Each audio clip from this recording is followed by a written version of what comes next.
OpenAI, for the first time in years, has just launched their brand new image generation model, and they have it embedded into ChatGPT. Today on the podcast, I'm going to be breaking down demos, how this is working. I've actually got a chance to play with this and use it, and I am absolutely blown away by what this is actually able to do. So today on the podcast, we'll be diving into it. Now, the first thing I wanted to mention is the fact that as they've rolled this out, the number one feature that I'm excited about is the fact that it can generate text inside of the images. So this is something that has been notoriously terrible, you could say, for these image generation models in the past.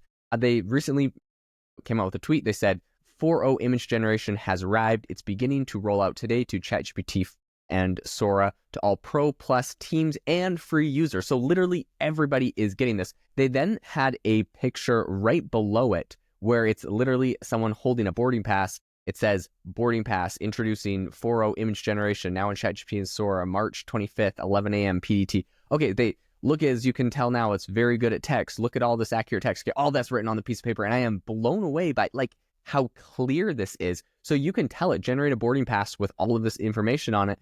And the text looks perfect. So I decided to actually test this out because I was a little skeptical. Sometimes you can see these demos and these tweets and it's like, wow, this looks amazing. You're not exactly sure where it sits on this. And so I decided to give it a test myself. And I literally decided I was trying to just one shot an infographic. They said it could do infographics. They said, make an infographic on why Arizona is so hot. And literally without giving it any more sort of information on what I wanted, it created a very well designed. It's got this really cool deserty yellow feel to it. It says why Arizona's hot, desert climate, low elevation, high pressure. It's got explanations on each of those below them.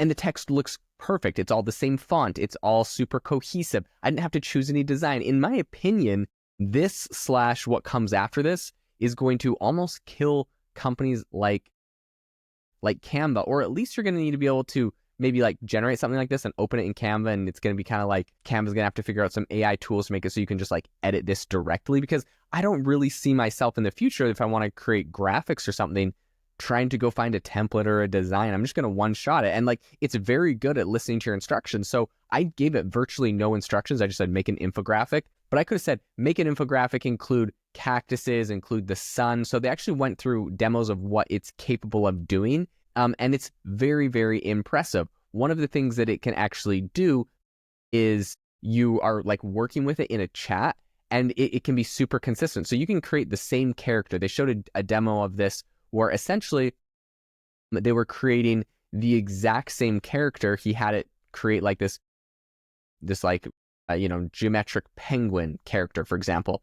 And then he got it to create the exact same geometric penguin, but all of a sudden he made it in a realistic miniature style, as if a professional made it and painted it, and all of a sudden they create the same thing, but now it looks like a little miniature sculpture. It's the exact same penguin from the exact same angle, holding the exact same keys. And so to me, this is very, very impressive. Now, the other thing that they were then able to do after they kind of did that was they went through and got it to generate this in a crystal style, as if it was turf, as if it was lava, as if it was a gummy bear, as if it was a metal, all of these different styles. And what's so impressive to me is that it is literally the exact same, it's the exact same penguin. We're just looking at it from a whole bunch of different ways. This is really good for creativity. You can essentially upload an image and get it to recreate it and then change the style. And you can imagine doing this yourself. I saw a demo where someone was essentially able to upload a photo. So this was Allie K. Miller on LinkedIn. She uploaded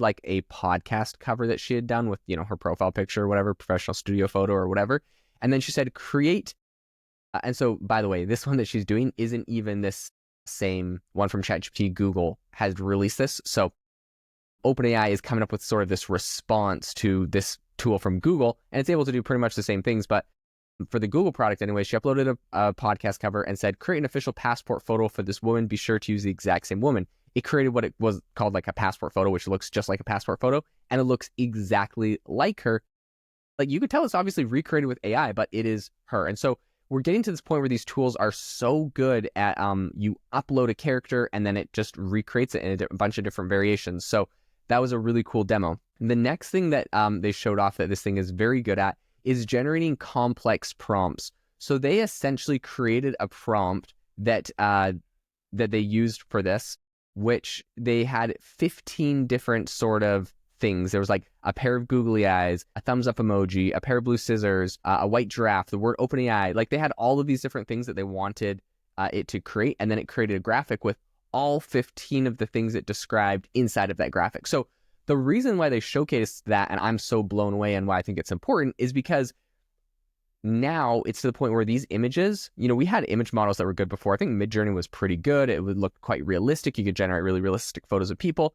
Now it's useful. Now you can say, I want there to be a, I want there to be a camera. I want there to be this specific product. I want there to be this specific lighting, this specific angle. I want you to have like 10 of these things in the background, and it will listen exactly to what you say, right? You're like, I want them to be wearing green shoes, and I want there to be 7 pairs of green shoes on the windowsill in the background. And I want there to be 5 jackets hanging up in the closet. This was not something that previous AI models were able to do. And so it's really, really incredible that it has this capability now. So the next thing that it is now able to do is to essentially blend text and images. And I kind of went over that with my example of the infographic that I thought was really impressive. But I saw so many other examples where, imagine now you create that infographic, but then you want to merge that with a real world photo. So they did a demo where they created an infographic, and then they created, essentially, they had somebody holding that infographic on the front cover of a textbook in front of the Arc de Triomphe in the real world. So it looks like a real photo with that infographic being like something on a piece of paper inside of it. That to me is like really cool. It's like, it's very meta. You can generate graphics, and then because you're chatting with the chat interface, you generate a really cool graphic. It's like, now take that graphic, stick it on the front cover of a textbook, and put a man doing this, and it will then generate the next photo. And then you could say, if you wanted to, you could say, now take that photo and put it on the front cover of a newspaper and have someone reading it. And it's like, now take that picture of a newspaper. Like you could just go in, like you're creating graphics that go inside of graphics that get so detailed. This is really, really cool. I think for the first time, these are very useful. Okay. A couple other features that I think are definitely worth mentioning. One of the big ones is how you can actually edit these photos. So there's a couple cool things you can do. Obviously, you're sitting there chatting with it, describing how you want to edit the photo. You can say things like specific aspect ratios, which is really cool. You can say exact colors. You can use hex codes. My gosh, this is incredible for graphic designers that are like, hey, our brand colors are, these 5 or these 3 hex codes. You put those hex codes in, it's going to recreate your logo or recreate, stuff behind the background of whatever your photo is. Now it's all going to match your brand colors. This is amazing. And of course, you can also do transparent backgrounds. So they showed a demo where they created a sticker of a dog and they made a transparent background. They actually were able to pull it off and literally download that as a transparent PNG background. They made a bunch of different stickers. I thought that was really cool. The last thing I wanted to show off was they did a demo where they essentially were able to go and create images in a bunch of different styles using GPT-4o. So the first thing they did is they made a comic book. She drew out a comic book, took a picture of it, uploaded it. So this is what I then went and actually tested out, and I'll show you what it was able to do. But she just kind of did a sketch of a comic book, and then she said, can you make this into a real comic of a dragon? So then it went and actually illustrated it.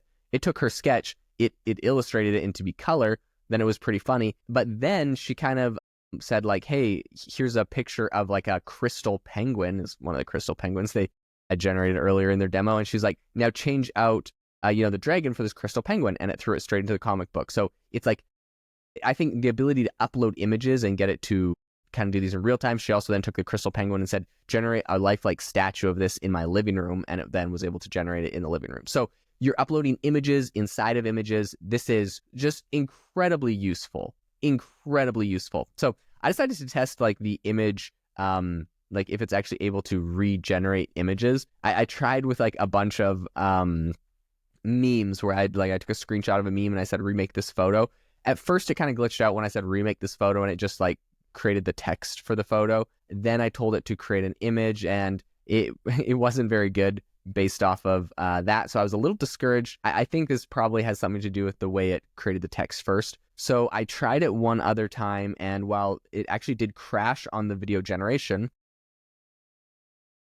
I took a screenshot of literally Riverside. It's the software I use to like record my podcast. And I said, recreate this image exactly, even including all the text. And like, we're talking about a screenshot of like tons of UI, tons of text elements all over the screen. It generated about half of the image before it crashed, but in that half of the image, it has like perfectly written out text that looks absolutely amazing. I'm very, very blown away and impressed by this. So overall, it looks like we are seeing some absolutely incredible things from what I've been able to demo and test so far. I mean, we're talking like the text is amazing. Like what we're recreating screenshots of whatever's on my screen.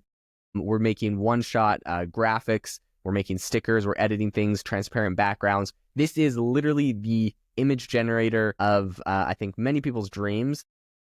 I, to be honest, had completely kind of written off image generation on ChatGPT for over a year now. There's just so many better options, and this blows everybody. I mean, literally everybody out of the water. This becomes an incredibly useful tool to the point where I think it threatens Canva. It threatens like so many other players. And so I'm impressed. Google, like I mentioned, has that one other tool that they have rolled out that's able to do some similar things. ChatGPT is just the biggest at this point, and so I think they didn't let Google steal their thunder for long. They came out with this, and it is incredibly impressive.